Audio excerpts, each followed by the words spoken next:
해보실래요? 더 큰 일을 보리라. 더 큰 일을 보리라. 네, 오늘 본문은 예수님께서 제자 빌립을 부르시고 나다나엘을 부르시는 장면입니다. 우리 예수님께서는 유대 땅 이 요단강에서 세례 사역을 마치시고 이제 갈릴리로 올라오셨습니다. 갈릴리로 올라오시면서 그 갈릴리에 살고 있던 빌립이라는 사람을 보고 나를 따르라 라고 제자로 부르셨습니다. 오늘 본문 우리가 보니까요, 예수님, 빌립, 베드로, 안드레, 이 사람들이 예수님이 제자로 부르신 먼저 안드레와 그의 형 베드로, 그리고 오늘 빌립이 다 이 베세다 사람이다라고 이야기를 합니다. 이 히브리어로 벳은요 집이에요, 집, 하우스예요. 그래서 베델 하나님의 집, 세다는 물고기, 물고기의 집. 그러니까 이 갈릴리 지역에 약간 그 지역에는 물고기가 많이 잡히나 봐요. 그래서 거기가 물고기의 집인데 이 빌립과 베드로와 안드레는 같은 한 동네 베세다 사람이었다는 거죠.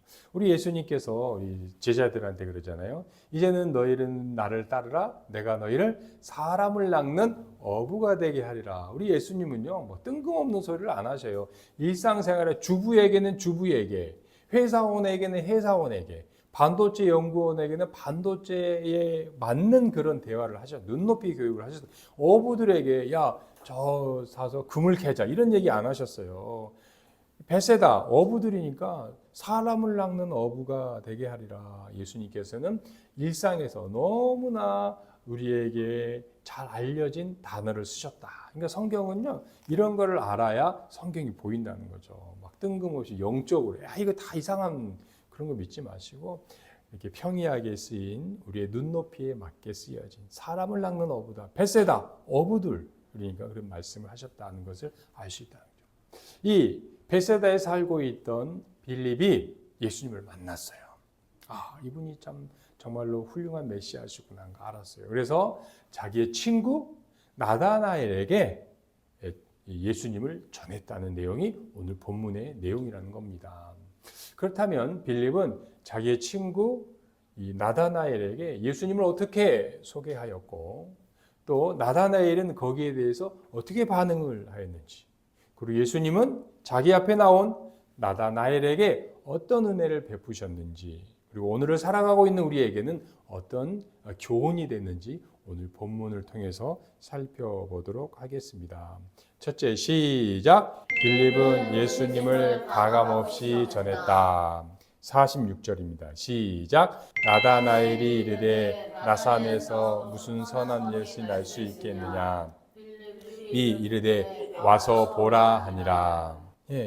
이 빌립은요 나다나엘을 찾아갔어요. 찾아가서 이렇게 이야기를 했습니다. 구약의 모세의 오경, 율법에 기록된 그분, 그 다음에 선지자와 예언자들이 예언했던 그 바로 메시아 그분이 바로 나타나셨다.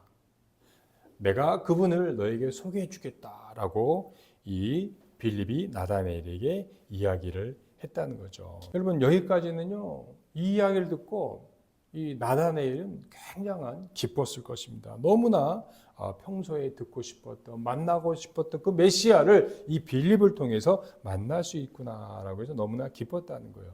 여러분 이 유대인들은요 오랫동안 그 꿈에 그리던 메시아, 자신들을 구원해 줄 메시아를 기다리고 있었다는 것입니다. 그러던 차에 이 빌립이 와서 모세가 예언한, 선지자가 예언한, 예언자들이 예언한 그 메시아가 자기네 살고 있는 동네에 나타났다니까 너무너무 기뻤어요. 드디어 그 메시아를 만나는구나. 그런데 마지막 말, 이 빌립이 했던 마지막 말이 왠지 좀 김을 빼는 실망감을 주고 말았다는 거죠. 메시아가 요셉과 마리아의 아들 그 예수가 메시아라는 거예요. 여러분 이 나다나엘은요, 빌립은 갈릴리의 베세다에 살고 있고, 이 나다나엘은요 베세다 옆 동네에는 이 가나라는 곳에서 살고 있어요. 여러분, 가나하면 생각나는 잔치가 무슨 잔치입니까? 가나의 혼인잔치. 이 포도주가 떨어진 혼인잔치가 이 가나예요. 그래서요, 이 빌립은 베세다에 살고 있고, 나다나엘은 가나에 살고 있고, 예수님은 어디 살고 있어요? 나사렛에서 살고 있잖아요. 그러니까 뭐 개봉동, 고척동, 가리봉동 이 근처에 더 가까이 살고 있는 거예요. 아니, 그렇게 기다렸던 메시아가 왔다는 말이 너무너무 기쁘고 흥분됐는데, 그 사람이 나사렛 출신이라고? 아니, 나사렛이면 개봉동 옆에 고척동인데, 아니 좀만 가면 가리봉동 사람이라는 거야? 이게 좀 실망을 하고 말았다는 거예요. 가나에 살고 있던 이 나다나엘은요, 옆 동네에 나사렛에서 살고 있던 이 요셉과 마리아의 그 가난한 집의 아들 예수라는 사람을 알고 있었던 거예요. 여러분, 나다나엘은요, 자기가 살고 있는 이 갈릴리라는 지역이 어떤 곳인지 너무나 잘 알고 있었다는 거예요. 결코 자랑할 만한 곳이 못 된다는 거예요. 우리 청소년들이 이상하게 이름 때문인지 좀 하여간 구로구에 산다는 거에 대해서 좀 떳떳하지 못하다는 거예요. 뭐 양천구만 해도 되고 강남 서초구, 뭐 서대문구 얼마나 좋습니까? 근데 종로구 좋은데 이 구로구 산다니까 얘들이 어디 가서 말을 못해요. 너 어디 사냐고. 목동 옆에.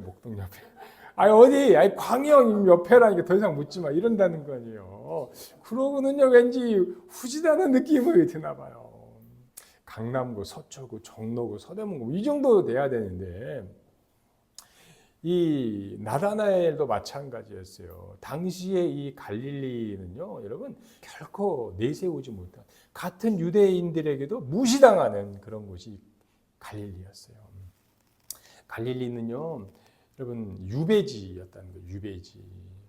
헤롯 대왕의 첫째 아들 장남이 아켈라오예요. 이 아켈라오가요, 장남으로서 아버지가 다스리던 가장 좋은 땅 유대 지역과 요 지역을 다스리고 있었는데, 이 아켈라오가 거의 뭐 정신이 나간 사람이에요. 뭐 폭정을 이 자기 백성을 학대하니까 이 사람들 도저히 못 견디다 싶어서 로마 총독에게 그냥 이 투서를 보냈어요. 로마 황제님, 도저히 이 사람을 우리의 왕으로 모실 수 없습니다. 차라리 총독을 좀 보내주세요. 총독을. 그래가지고요, 이 아켈라오 쫓겨났어요. 로마 황제가 이 아켈라오를 어디로 보내버렸어요? 유배지 갈릴리로 보내버렸다는 거예요. 당시에 이 갈릴리 지역은 같은 유대인 지역 사람들에게 무시를 당하는 바로 그러한 곳이었다는 것입니다. 그러므로 이 예수님이 나사렛 출신이라는 것은 결코 자랑할 것이 못 됐다는 거예요. 그럼에도 불구하고 빌립은 자기가 알고 있던 예수님에 대해서 있는 그대로 나다나엘에게 전했습니다. 그리고 이 나다나엘이 빌립에게 그랬어요. 친구, 자네가 하는 말을 내가 자세히 들어보니까 좀 이상한 것 같아. 나사렛에서 무슨 선한 것이 나오겠는가? 이 사람아, 유다 지방도 아니고 베들레헴도 아니고 예루살렘도 아니고 어떻게 그 나사렛에서 선지자가 메시아가 나온단 말인가? 나사렛에서 무슨 선한 것이 나오겠는가라고 말을 했다는 것입니다.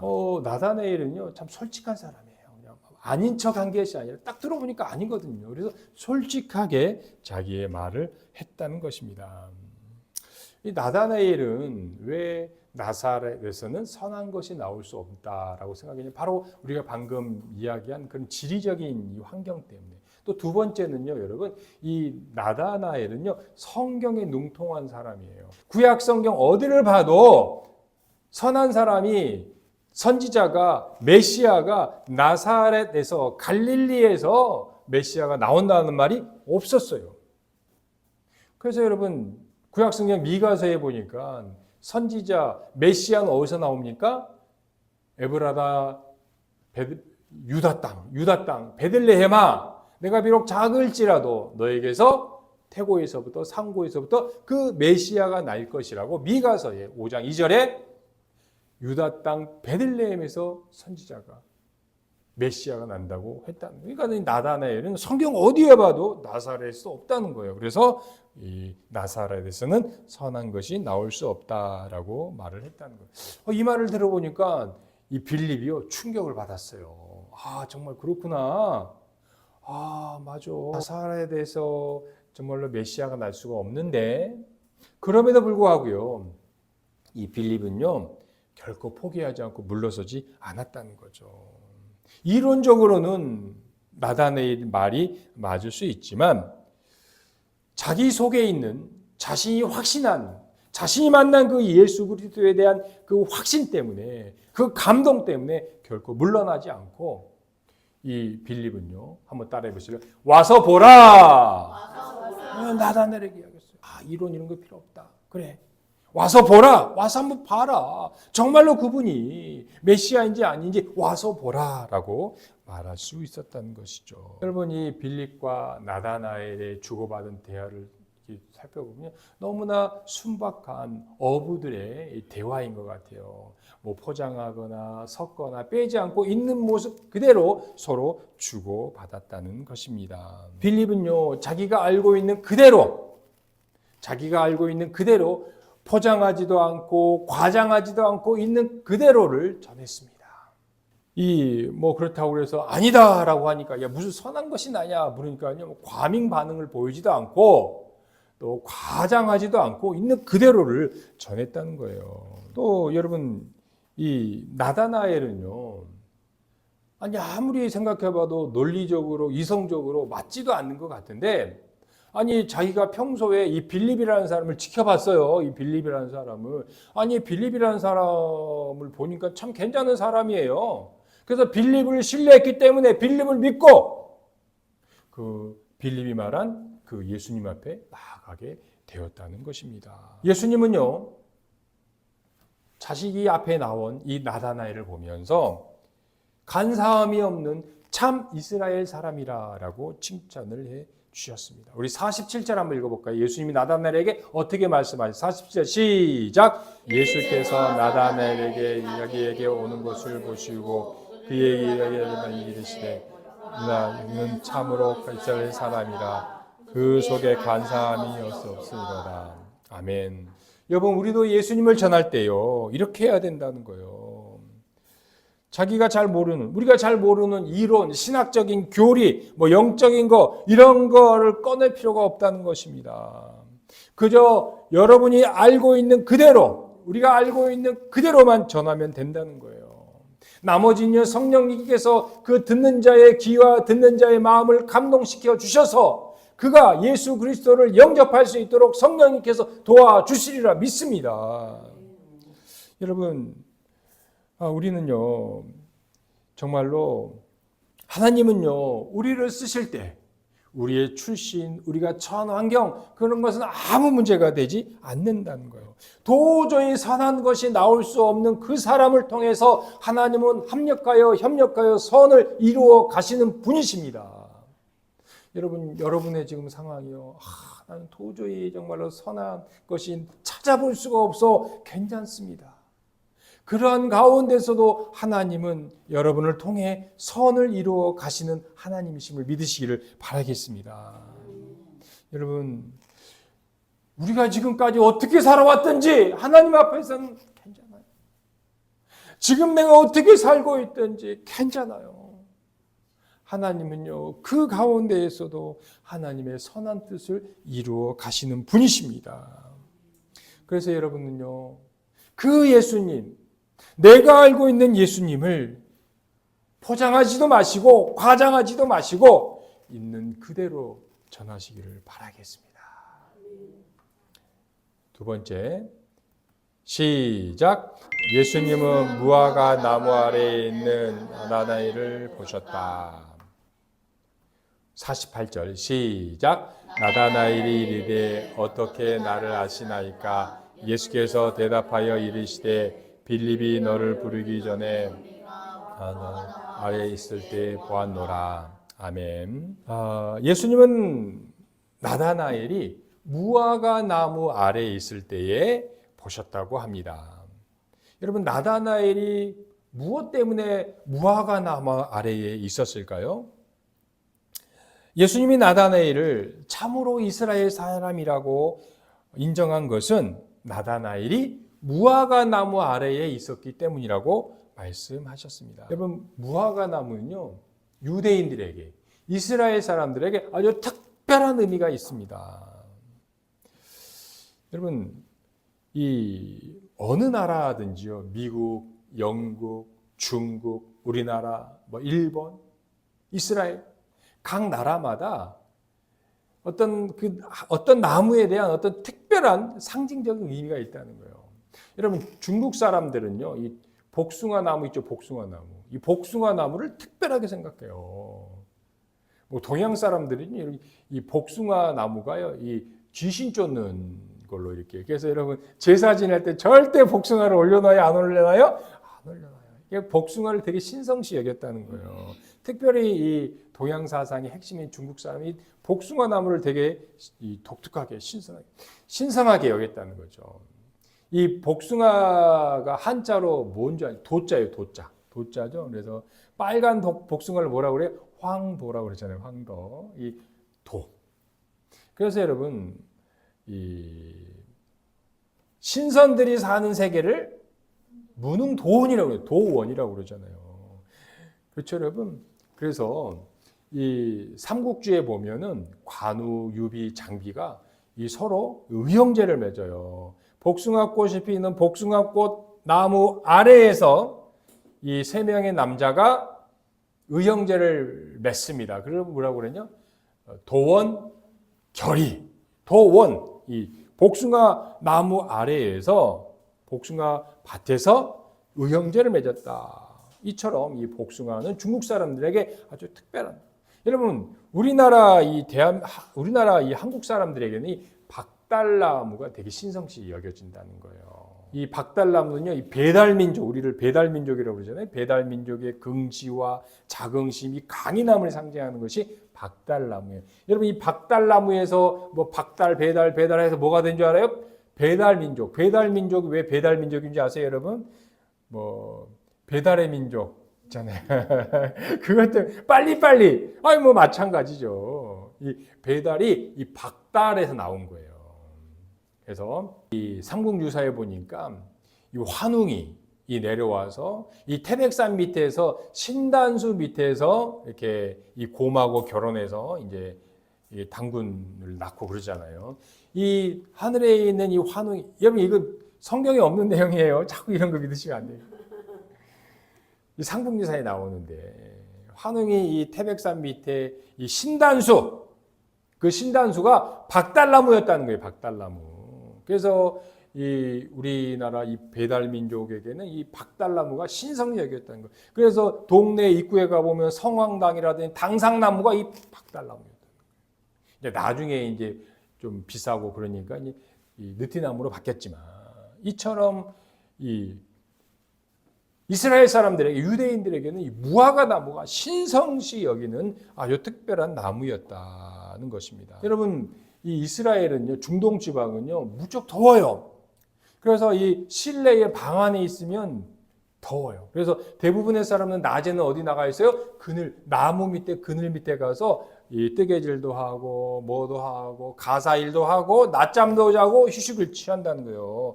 나무 그늘 밑에서. 그런데 이 무화과 나무는 특별하다는 거예요. 무화과 나무는 크고 또 가지가 널찍하게 펴져서 그늘이 넓게 퍼져요. 그래서 많은 사람들이 무화과 나무 아래에 모여서 납비를 불러다가 모세오경 율법을 공부하고, 거기에서 좀 발전되면 비밀리에 로마 제국을 때려부수고 쳐부수자, 우리의 메시아를 위해는 비밀 기도회를 어디서 했어요? 이 무화과 나무 아래에서 했다는 거예요. 그래서 여러분, 누군가가 무화과 나무 아래에 있다라는 것은 바로 그런 의미가 있다는 거. 저 사람은 영적으로 눈이 좀 뜨여 있는, 성경을 잘 아는 사람, 그리고 메시아를 기다리는 애국자, 독립투사라는 그러한 의미가 담겨 있다는 것입니다. 여러분, 우리 예수님은 이 평소에 누굽니까? 이 나다나엘을 평소에 눈여겨보셨어요. 예수님이 갈릴리, 베세다, 가버나움, 가나, 나사렛으로 오고 가면서 하나님의 말씀, 복음을 전도하면서 오다 가다가 무화과 나무 아래 있는 그 나다나엘을 눈여겨보신 거예요. 그러다가 오늘 빌립을 통해서 딱 자기 앞에 나타나자 예수님께서 그 나다나엘을 보시면서 그런 평가를 할 수 있었던 거예요. 어떤 평가요? 너는 참 이스라엘 사람이다. 간사함이었구나. 라고 예수님이 평가를 내려주셨다는 거예요. 여러분, 예수님은요, 저와 여러분을 평소에도 지금도 매일마다 눈여겨보고 계심을 믿으시기를 바라겠습니다.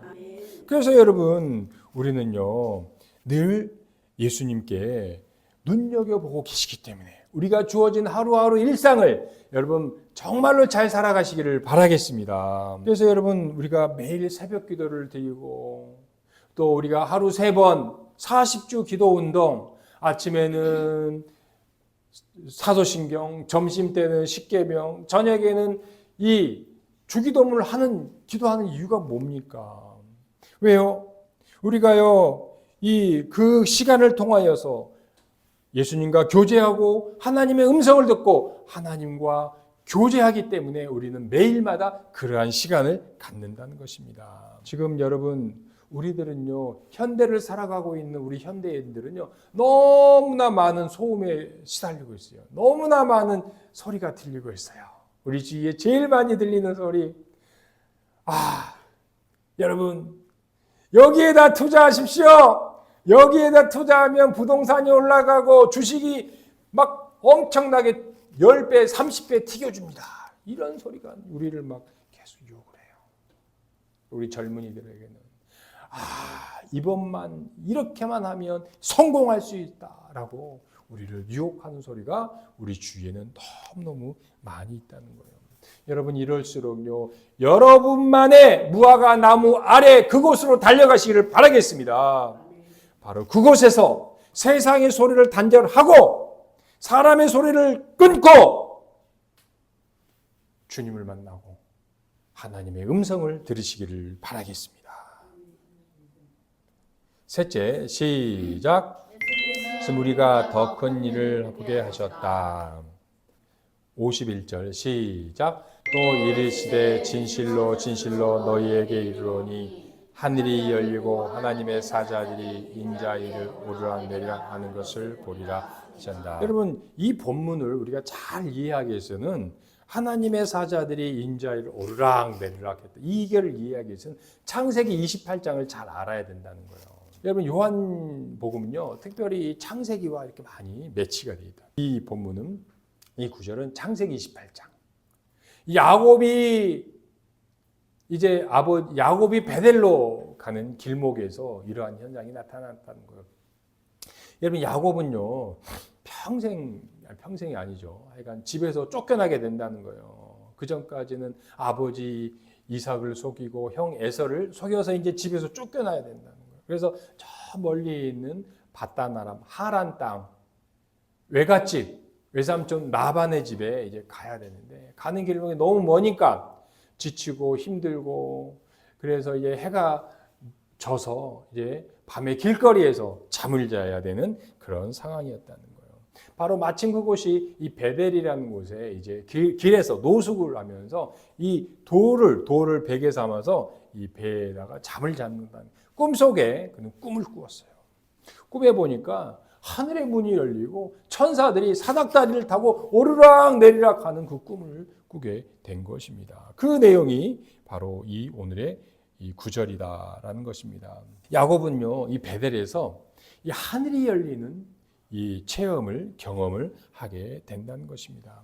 이때부터 야곱은요, 이제 이 하늘이 열리는 하늘의 이 은혜를 체험하고 하나님의 은혜를 경험하게 된다는 거예요.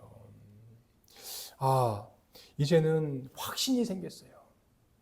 내가 어디에 가든지 하나님이 나와 함께 하신다라는 이 확신이 생겼다니까요.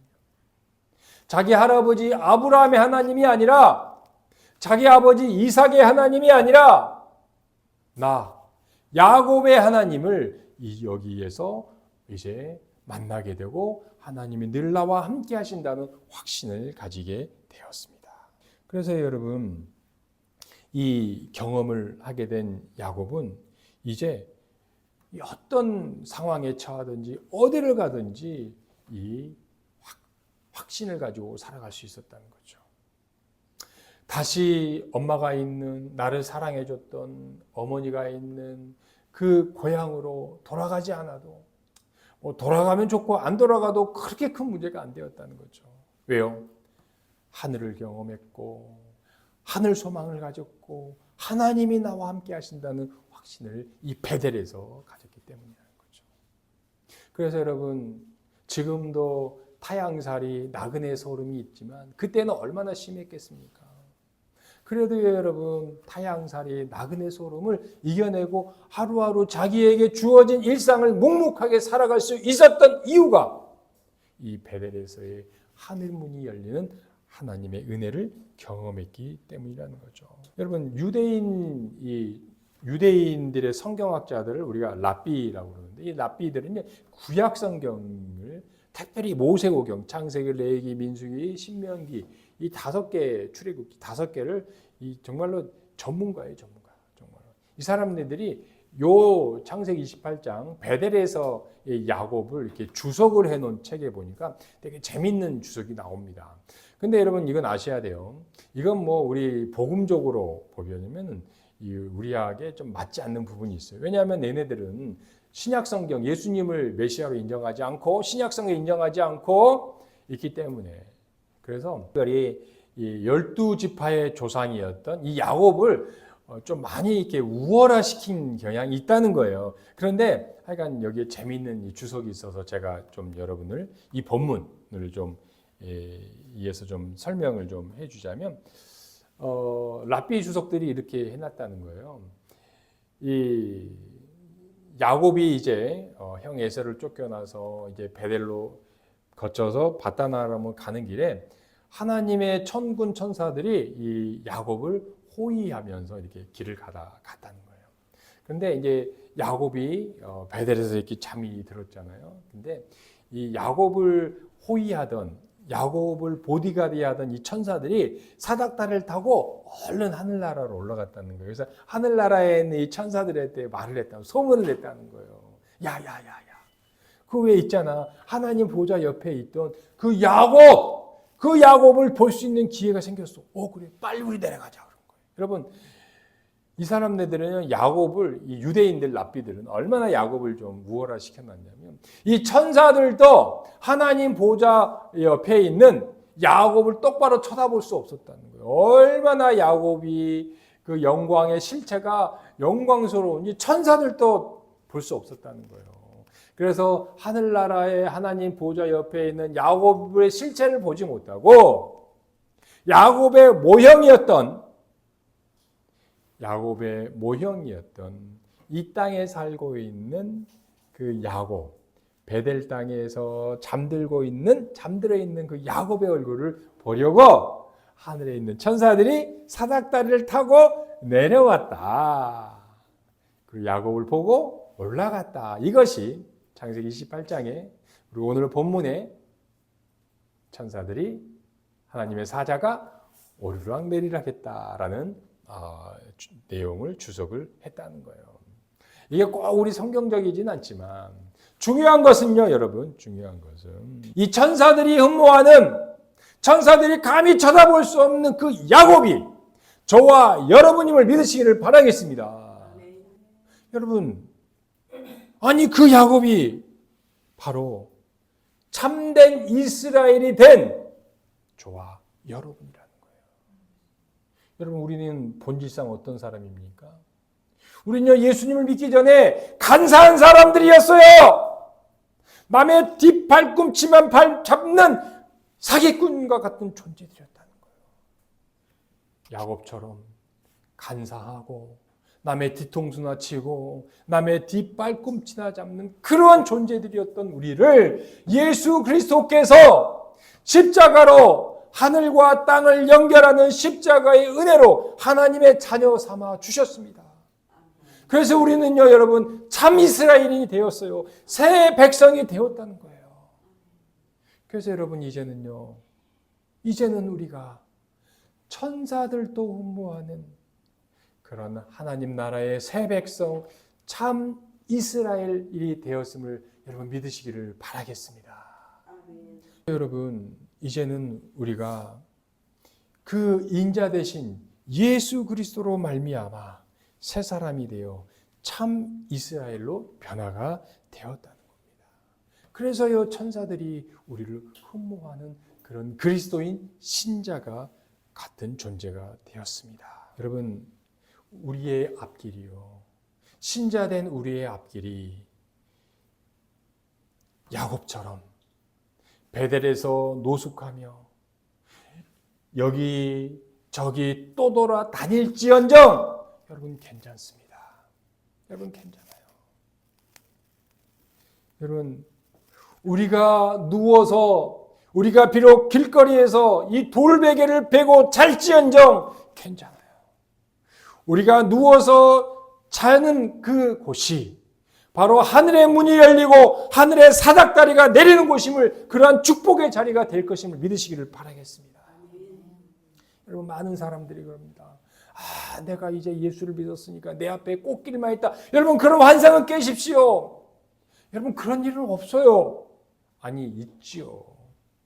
그렇지만 여러분과 우리의 인생을 살다 보면 이 인생이라는 현실은요, 꽃길보다는 가시밭길이 더 많다는 거예요. 여러분, 그래도 괜찮습니다. 여러분, 가시밭이 기다릴지언정 이제는 괜찮아요. 그 가시밭길을 나 혼자 그러면 고통의 길이지만 그 하늘의 사닥다리를 내려주신 천사보다 나은 성령님께서 내주하신 성령님과 함께 걷는 그 가시밭길은요, 이제 걸어갈 만하고요, 견딜만 하고요, 이제는 당당하게 걸어갈 수 있기 때문입니다. 여러분, 야곱이 베델에서 하나님을 만나고 천사들을 만나고 그래서 그 하란 땅 외갓집에 갔을 때에 그의 앞에 나타난 것이 무엇이었습니까? 여러분, 자기보다요 10배 더 사기를 치는 외삼촌 나반이 기다리고 있었다는 거예요. 외삼촌 나반이요, 처음에는 내 혈육이 왔다고 내 동생 여동생의 아들이 왔다고 안아주더니만 세상에 자기 외삼촌이 자기 조카를 무려 11번이나 속이고 사기를 쳤다는 거예요. 그래도 여러분, 야곱은요 포기하고 절망하지 않았어요. 왜요? 하나님이 나와 함께 하신다. 야곱의 하나님이 나와 함께 하신다는 것을 알았기 때문에 삼촌이 사기쳐도 그래요, 삼촌. 그러면서 하루하루 자기의 삶을 당당하게 걸어갈 수가 있었기 때문입니다. 우리는요, 우리의 삶이 우리의 뜻대로 되지 않을지언정 괜찮습니다. 왜요? 나 혼자 살아가는 것이 아니라 예수님께서 우리를 간사함이 없는 우리로 만들어 주셨고 참 이스라엘, 하나님 나라의 새 백성으로 만들어 주셨기 때문입니다. 여러분, 그 예수님께서는요, 우리에게 이 세상의 부귀영화보다 더 큰 일을 보여주셨다는 것입니다. 신자된 우리가 예수 그리스도로 말미암아 하나님 나라의 그 풍성함을 맛보게 해주셨기 때문입니다.